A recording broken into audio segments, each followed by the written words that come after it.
ಸದ್ಯ ಈಗ ಹೆಚ್ಚು ಚರ್ಚೆಯಾಗ್ತಿರುವ ವಿಚಾರಗಳಲ್ಲಿ ಹೆಚ್ಚು ಚರ್ಚೆಯಾಗ್ತಿರುವಂತಹ ವಿಚಾರ ಯಾವುದಪ್ಪ ಅಂದ್ರೆ ಅದುವೇ ಪಾಕಿಸ್ತಾನದಲ್ಲಿ ಮಹಿಳಾ ಸಿಎಂ ಒಬ್ಬರು ಅಧಿಕಾರವನ್ನು ವಹಿಸಿಕೊಂಡಿರುವಂತದ್ದು. ಹೌದು ಸ್ನೇಹಿತರೆ, ಇದೇ ಮೊದಲ ಬಾರಿಗೆ ಪಾಕಿಸ್ತಾನದಲ್ಲಿ ಮಹಿಳೆಯೊಬ್ಬರು ಸಿಎಂ ಆಗಿದ್ದಾರೆ. ಅದೇ ಕಾರಣಕ್ಕೆ ಇದೀಗ ಈ ವಿಚಾರ ಇಡೀ ವಿಶ್ವದಾದ್ಯಂತ ಹೆಚ್ಚು ಚರ್ಚೆ ಆಗ್ತಿದೆ. ಅದಕ್ಕಿಂತ ಒಂದು ವಿಚಾರ ಹೆಚ್ಚು ಚರ್ಚೆ ಆಗ್ತಿರೋದು ಅದೇನಪ್ಪ ಅಂದ್ರೆ ಅದು ಮೋದಿಯ ಕಾರಣದಿಂದ ಮೊದಲ ಮಹಿಳಾ ಸಿಎಂ ಪಾಕಿಸ್ತಾನದಲ್ಲಿ ಆದ್ರು ಎನ್ನುವಂತಹ ವಿಚಾರ. ಹಾಗಾದ್ರೆ ಮೋದಿಯವರು ನಿಜಕ್ಕೂ ಮಹಿಳಾ ಸಿಎಂ ಆಗೋದಕ್ಕೆ ಕಾರಣವಾದ್ರ? ಮೋದಿಯವರು ಹೇಗೆ ಕಾರಣವಾದ್ರು?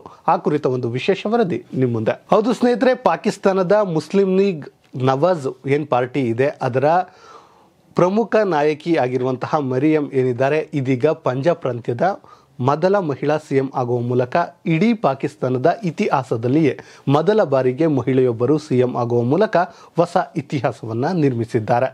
ಅದೇ ಇದೀಗ ಹೆಚ್ಚು ಚರ್ಚೆಯಾಗ್ತಿರುವಂತಹ ವಿಚಾರವಾಗಿದೆ. ಇನ್ನು ಸ್ನೇಹಿತರೆ, ಈ ಪಂಜಾಬ್ ಪ್ರಾಂತ್ಯ ಅಂದ್ರೆ ಭಾರತದಲ್ಲ, ಪಾಕಿಸ್ತಾನದಲ್ಲಿರುವಂತಹ ಪಂಜಾಬ್ ಪ್ರಾಂತ್ಯ ಏನಿದೆ, ಇಲ್ಲಿ ಟೋಟಲ್ 12 ಕೋಟಿಗೂ ಹೆಚ್ಚು ಜನರು ಇದ್ದಾರೆ.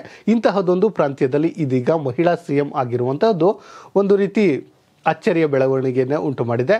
ಅದು ಕೂಡ ಈ ಇಮ್ರಾನ್ ಖಾನ್ ಪಾರ್ಟಿ ಬೆಂಬಲಿತ ವ್ಯಕ್ತಿ ಏನಿದ್ದಾರೆ ಅವರ ಹೆಸರೇನಪ್ಪ ಅಂದ್ರೆ ರಾಣಾ ಅಫ್ತಾಬ್ ವಿರುದ್ಧ ಈ ಮರಿಯಂ ಜಯವನ್ನು ಗಳಿಸಿದ್ರು. ಈ ರಾಣಾ ಅಫ್ತಾಬ್ ಅಹಮದ್ ಏನಿದ್ದಾರೆ ಅವರು ಕೇವಲ 1 ಮತವನ್ನು ಕೂಡ ಪಡೆಯಲಾಗಲಿಲ್ಲ.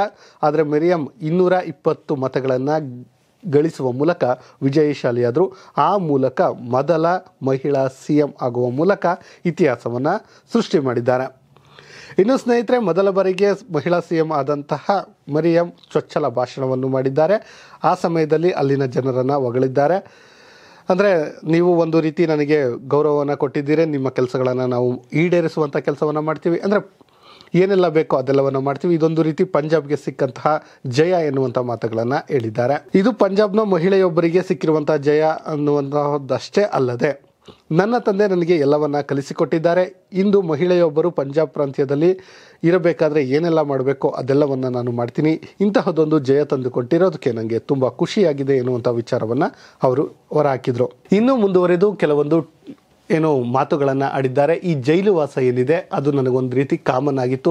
ಇಂತಹ ಕಷ್ಟದ ದಿನಗಳನ್ನು ನಾನು ಎದುರಿಸುವಂತಹ ಕೆಲಸವನ್ನು ಮಾಡಿದ್ದೇನೆ. ಆದರೆ ನಾನು ಯಾವುದೇ ವಿರೋಧಿಗಳನ್ನು ಜೈಲಿಗೆ ಹಾಕೋದಿಲ್ಲ.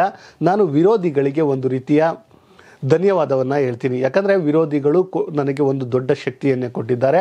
ಆ ಕಷ್ಟದ ದಿನಗಳನ್ನು ಮೆಟ್ಟಿ ಬಂದಿದ್ದಕ್ಕೆ ಇಂತಹದೊಂದು ಅದ್ಭುತ ಕೆಲಸ ಆಗಿದೆ ಎನ್ನುವಂತಹ ಮಾತನ್ನು ಹೇಳಿದ್ದಾರೆ. ಈ ಮೂಲಕ ಪಾಕಿಸ್ತಾನದ ಮಾಜಿ ಸೇನಾ ಮುಖ್ಯಸ್ಥರಾದಂತಹ ಜನರಲ್ ಕಮರ್ ಜಾವೇದ್ ಮತ್ತು ಪಾಕಿಸ್ತಾನದ ನಿವೃತ್ತ ಮುಖ್ಯ ನ್ಯಾಯಮೂರ್ತಿ ಸಾಕಿಬ್ ನಿಸಾರ್ ಅವರಿಗೆ ಪರೋಕ್ಷವಾಗಿ ಟಾಂಗ್ ಕೊಟ್ಟಿದ್ದಾರೆ.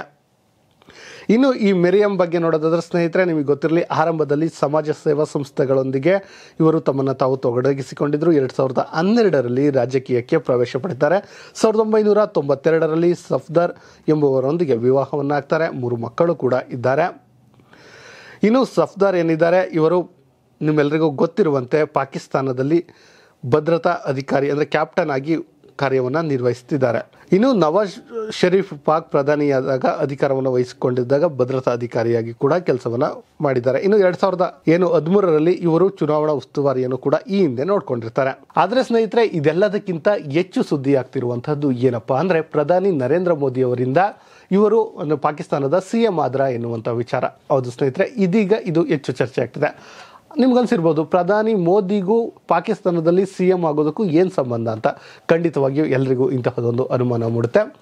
ಆದರೆ ಪರೋಕ್ಷವಾಗಿ ನರೇಂದ್ರ ಮೋದಿಯವರು ಇಲ್ಲಿ ಮಹಿಳಾ ಸಿಎಂ ಆಗೋದಕ್ಕೆ ಕಾರಣವಾಗ್ತಾ ಇದ್ದಾರೆ. ಯಾಕಂದರೆ ನಿಮಗೆ ಗೊತ್ತಿರೋ ಸ್ನೇಹಿತರೆ, ಈ ಪಂಜಾಬ್ ಪ್ರಾಂತ್ಯದಲ್ಲಿ ಇರುವಂತಹ ಈ ಮರಿಯಂ ಏನಿದ್ದಾರೆ ಇವರು ಮೋದಿಯ ಮಾಡೆಲ್ಗಳನ್ನು ಕಾಪಿಯನ್ನು ಮಾಡಿದ್ದಾರೆ. ಹೌದು, ಮೋದಿಯವರು ಯಾವ ರೀತಿ ಆರ್ಥಿಕ ಮಾದರಿಗಳನ್ನು ಮಾಡ್ತಾರೋ ಅದೇ ರೀತಿ ಅಲ್ಲಿಯೂ ಕೂಡ ಮಾಡಿದ್ದಾರೆ. ಅದೇ ರೀತಿ ಯಶಸ್ಸನ್ನು ಕೂಡ ಕಂಡಿದ್ದಾರೆ. ಅಂದರೆ ಇಡೀ ಪಾಕಿಸ್ತಾನದಲ್ಲಿ ಒಂದು ರೀತಿ ಆರ್ಥಿಕ ದುಸ್ಥಿತಿಯನ್ನು ಎದುರಿಸ್ತಾ ಇದ್ದರೆ ಪಂಜಾಬ್ ಒಂದು ರೀತಿ ಸ್ಥಿರತೆಯನ್ನು ಕಾಪಾಡಿಕೊಳ್ಳುವಂಥ ಕೆಲಸವನ್ನು ಮಾಡಿದ್ದಾರೆ. ಅದಷ್ಟೇ ಅಲ್ಲದೆ ಅಭಿವೃದ್ಧಿ ಕಾರ್ಯಗಳನ್ನು ಕೂಡ ಈ ಮರಿಯಂ ಮಾಡುವ ಮೂಲಕ ಒಂದು ರೀತಿ ಅಲ್ಲಿನ ಜನರ ಮನಸ್ಸನ್ನು ಕದ್ದಿದ್ರು. ಅಂದರೆ ಒಂದು ರೀತಿ ಮೋದಿಯವರ ಏನು ಮಾಡಲಿದೆ ಅದನ್ನೇ ಇವರು ಮಾಡಲು ಯತ್ನಿಸಿದ್ರು. ಅದು ಕೂಡ ಸಕ್ಸಸ್ ಕೂಡ ಆಗಿದೆ. ಸೊ ಆ ಕಾರಣದಿಂದ ಮೋದಿಯವರೇ ಒಂದು ರೀತಿ ಪರೋಕ್ಷವಾಗಿ ಇವರು ಸಿಎಂ ಆಗೋದಕ್ಕೆ ಕಾರಣವಾಗಿದ್ದರು.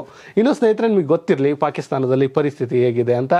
ಅಲ್ಲಿನ ಒಂದು ಸರ್ಕಾರವನ್ನು ರಚಿಸಲೇ ಒಂದು ರೀತಿ ಒದ್ದಾಡುವಂಥ ಪರಿಸ್ಥಿತಿ ಎದುರಾಗಿತ್ತು. ಅಲ್ಲಿನ ದಿನಬಳಕೆಯ ವಸ್ತುಗಳು ಗಗನಕ್ಕೇರಿದ್ದು ನಿಮ್ಮೆಲ್ಲರಿಗೂ ಗೊತ್ತಿರುವಂಥ ವಿಚಾರ. ಅದಷ್ಟೇ ಅಲ್ಲದೆ ದಿನದಿಂದ ದಿನಕ್ಕೆ ಏರಿಕೆ ಆಗ್ತಾ ಇದೆ. ಇದನ್ನು ಯಾವಾಗ ಕಂಟ್ರೋಲ್ ಮಾಡ್ತಾರೆ ಎನ್ನುವಂತಹ ಪ್ರಶ್ನೆಗಳು ಯಕ್ಷ ಪ್ರಶ್ನೆಯಾಗಿ ಕಾಡ್ತಾ ಇದೆ. ಇಂಥದರ ನಡುವೆ ಇದೀಗ ಪಂಜಾಬ್ನಲ್ಲಿ ಒಂದು ಆಶಾ ಕಿರಣ ಮೂಡಿದೆ. ಅಂದರೆ ಪಂಜಾಬ್ನ ಮುಖ್ಯಮಂತ್ರಿಯಾಗಿರುವಂತಹ, ಅಂದರೆ ಪಾಕಿಸ್ತಾನ ಭಾಗದ ಪಂಜಾಬ್ನ ಮುಖ್ಯಮಂತ್ರಿಯಾಗಿರುವಂತಹ ಮೆರಿಯಮ್ ಇದೀಗ ಆರ್ಥಿಕವಾಗಿ ಒಂದು ರೀತಿ ಮೇಲಕ್ಕೆತ್ತುವಂಥ ಕೆಲಸವನ್ನು ಮಾಡ್ತಿರೋದು ಅವರಿಗೊಂದು ರೀತಿ ಹೆಮ್ಮೆಯ ವಿಚಾರವಾಗಿದೆ. ಒಟ್ಟಿನಲ್ಲಿ ಏನಾದರೂ ಆಗಲಿ ಸ್ನೇಹಿತರೆ, ನಮ್ಮ ಭಾರತವ ಹಲವು ದೇಶಗಳಿಗೆ ಮಾದರಿಯಾಗ್ತಾ ಇದೆ. ವಿಶ್ವದ ದೊಡ್ಡಣ್ಣನಂತಹ ಕೆಲವೊಂದು ದೇಶಗಳು ಭಾರತವನ್ನು ಹೊಗಳುವಂಥ ಕೆಲಸವನ್ನು ಮಾಡ್ತಿದೆ.